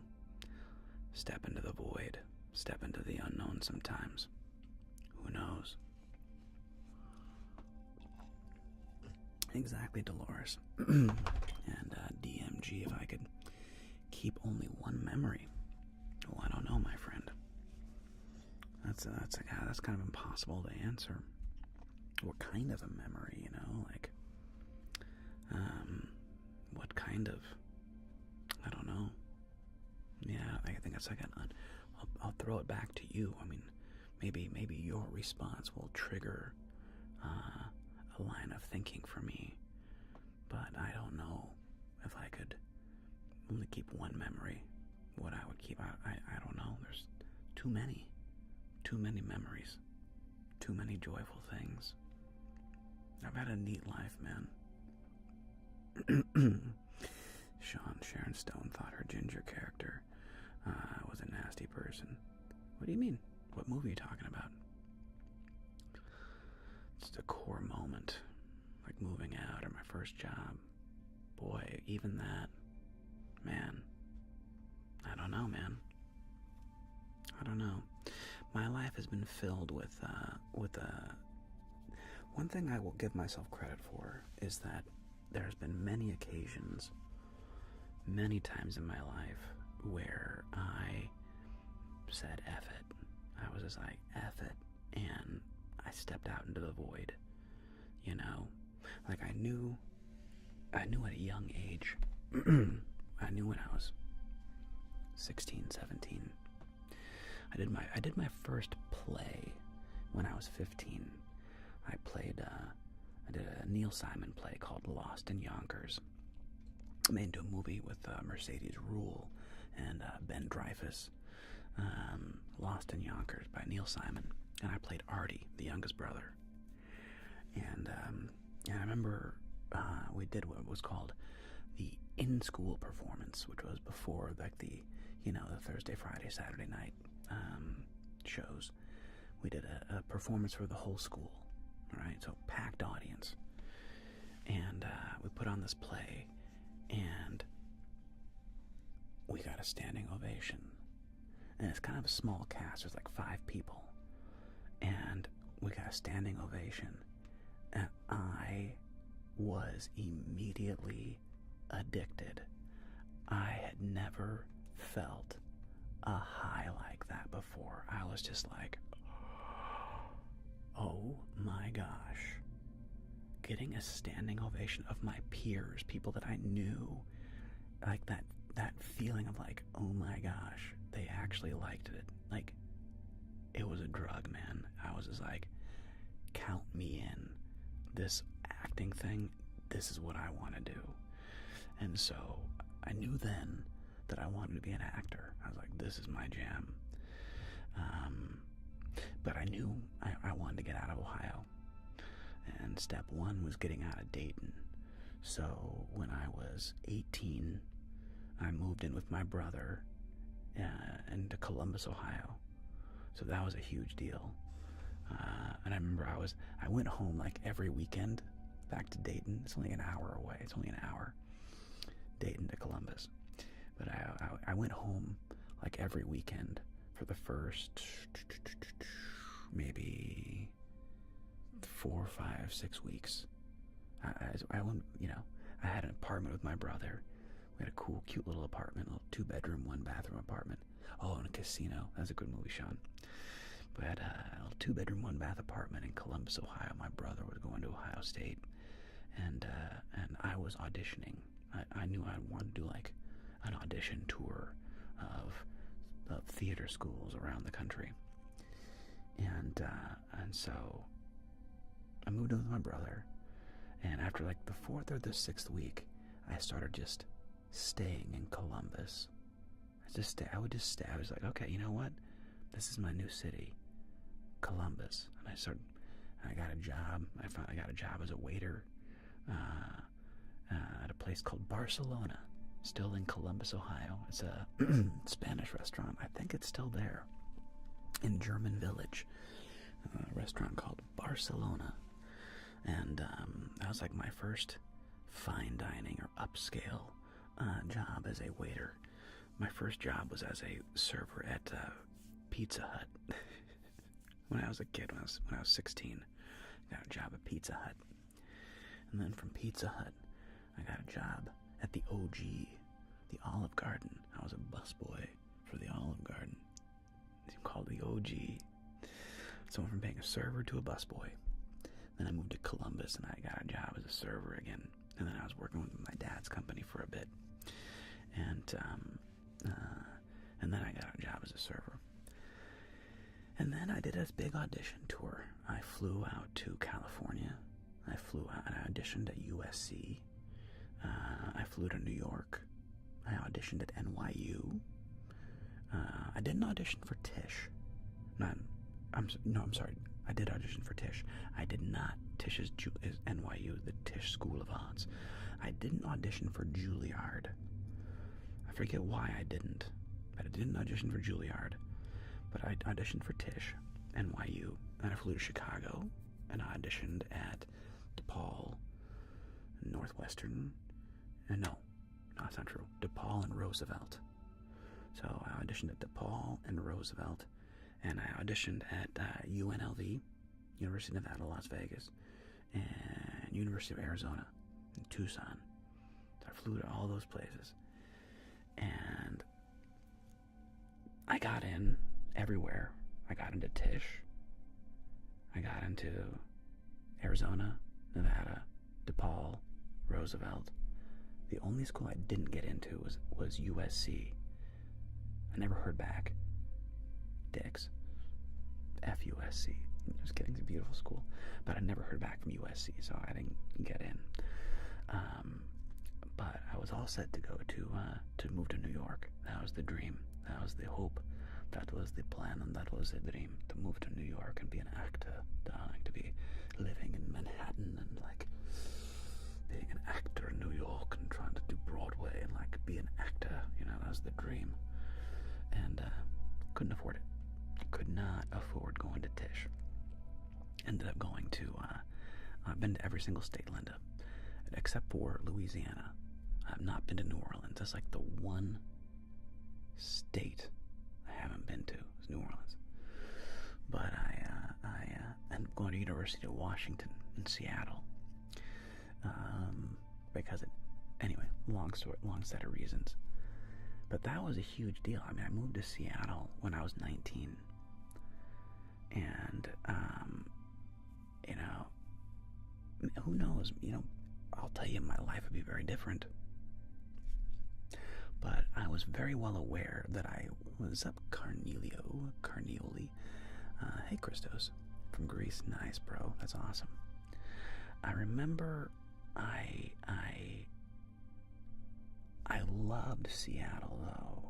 I loved the campus of the University of Washington. And the thing is, I knew that getting a degree in theater was like borderline useless, right? I knew that. I really wanted to go to college. That was like a dream of mine. The romantic in me really wanted to go to college and like be on a campus, and like I was very, very into, one of my favorite movies as a young man was Dead Poets Society. Robin Williams, Robert Sean Leonard, anyway, great, amazing cast. And I was obsessed with Dead Poets Society. I memorized the poems. I went into the woods because I wanted to live deliberately. I wanted to live deeply and suck out all the marrow of life, to put to rout all that was not life, and not when I had come to die, discover I had not lived. Thoreau, Walden. I was just like, I was a romantic, And I wanted to live in New York City as a romantic, but I couldn't afford it. So I'm also practical. I'm like a pragmatic romantic, if that's a thing. Thank you, Con McManus, much appreciated. I'm a pragmatic romantic. It kind of sums up my life, actually. So instead of spending, $36,000 a year for a degree in theater, right? That's the one, Noob Master. Oh, Captain, my Captain, baby. If I got in-state tuition in Seattle, thanks, Marcus, I appreciate it. If I got in-state tuition at Seattle, it was only like $6,000 or $8,000 a year. It was like really affordable. And because out-of-state tuition was like $18,000 or $20,000 a year, but in-state tuition was only like $6,000 or $8,000 a year, and I was like, well, that's reasonable, right? And so I went out there and I got a job. My first job was as a game tester for Nintendo. Sounds really cool. I didn't actually like it. Then I got a job at a car dealership. I sold Toyotas for Rodland Toyota in Everett, Washington. And then I got a job as a ballroom dance instructor. I was a professional dance teacher. And then I went to college, and then college began the next year. And but those experiences, leaving home when I was 18, leaving the state when I was 19, moving to Seattle, being alone, there were such formative, big leaps that I took. And I just wasn't averse. I wasn't averse to risk, and just being like, F it. Let's go. Let's see what happens. I'll figure it out. And even my brother, we climbed Mont Blanc in blue jeans when I was 16 years old. Just intrepid, foolish young men. Nice, Sean. And I've had a pretty risky life, if you will. And that's really shaped me, that's really shaped my experience, and why that poem really resonates with me, where it's just for me, if I had stayed in Beaver Creek, Ohio, and I have friends that I went to high school with, and they still live in Beaver Creek, Ohio, and it's that's fine. I mean, God bless you, right? That was just not in my cards. I was not going to stay in Ohio. I was gonna move and go to the big cities and things, right? Do I think if someone was able to get maybe an Airbnb for a month in a city they were in love with, they would be able to find a job in that amount of time? Boy, I'm with Noob Master. disaster. Totally depends. Totally depends. I have no idea. What I will say is, you know, and that's very true too, like the backpacking and like almost dying on the mountains really kind of gave me some perspective about risk. And it's like, I'll be okay. I'm not gonna die.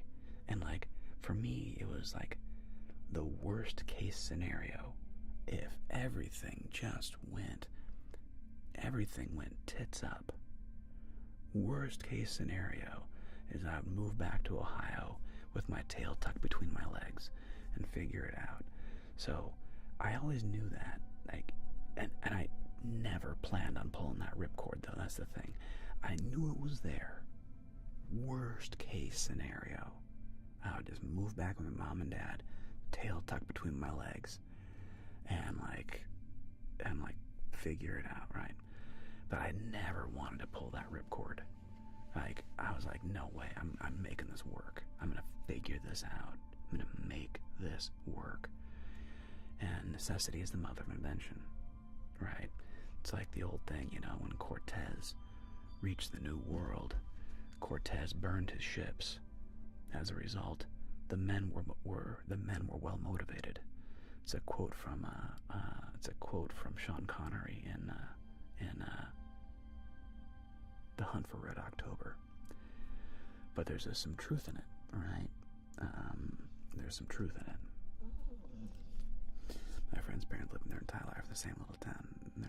I mean, that's, again, to each their own, Linda. To each their own. You know, I can't tell anybody else how to live. I can just say, for me, that wouldn't have been, that wouldn't work for me. I knew that I wanted to live in a different city. New York, Los Angeles, Seattle, you know. I wanted to push myself, and I was broke as a joke. I told this story, you know, overdrawing my bank account 3 times in one day, getting $60 in overdraft fees, and I cried. I wept, because I didn't have $60 to lose. $60 was a whole week's worth of food. It was almost 2 weeks of food, because I was trying to live on $5 a day. So that $60 was like brutal, right? Just being broke and figuring it out, man. Like, and just hustling in your 20s. Like, that's the thing. Like your job, to me, I can only speak for me. To me, like, your job in your 20s is to get your ass out there and work, hustle, find a job, get work, 2 jobs. I had 3 jobs, man. I mean, I was working 7 days a week in my 20s, you know? I was teaching chess, I was acting, I was bartending. I had 3 things I was always doing, you know? Taking acting classes, blah, blah. I was just like in your 20s, that's your job. Just to commit. Just to go for it, man. No, Zara, I never gambled. I am not a gambler. I have gambled. I'm not a gambler. But to me, like, that's what your 20s are for. It's just to get out there, be broke, go hustle your ass off, be on your own, pay for your own crap, right? Take care of your own bills, learn the value of a dollar, learn the value of money, and, like, do that. Like, and you can hustle at any time in your life, but especially in your 20s. You know what I'm saying? But especially in your 20s. If you're not doing that in your 20s, oh my God, what are you doing? Like, figure it out, man. But that's just me. That's just what I think. You can do it at any age, but you gotta do it in your 20s so that you realize you're not made out of glass. and you realize that you can be broke and survive, that you can figure it out, right? That's what your 20s are for. So that by the time you get to your 30s, hopefully, you've kind of like got a little bit of experience under your belt. And then you just kind of start working life out. And I don't think working your ass off in your 20s is growing up quick, but I also think you should get a job when you're 15, 16. But that's just me. Maybe that's the Midwesterner in me. It's like, you can drive, get a job immediately. If you can drive, get a job. Start working. Start learning the value of money immediately. What else are you going to do? Play video games? Jerk off at home? Get out of here. No. Get out of your parents' house. Go get a job. Like that's when, yeah. Exactly. You decide to pivot and parry. And the beauty is, when you're in your 20s, the stakes are low. You probably, no, it's not everybody. You probably don't have kids yet. You probably aren't responsible for a mortgage, right? You probably, but if that's your job, new master, that's fine, but that's different. But I highly recommend people, get a job, go work, go learn what it means to show up on time, learn what it means to put on a shirt, get dressed, and show up at your job and perform. It's an important skill. It'll really benefit you later in life. It's called growing up. And I don't there's this weird trend of people not moving out of their homes until they're in their 20s, and leaving home until they're in their 20s, and it's whatever, you do you, honey boo boo. But I would highly recommend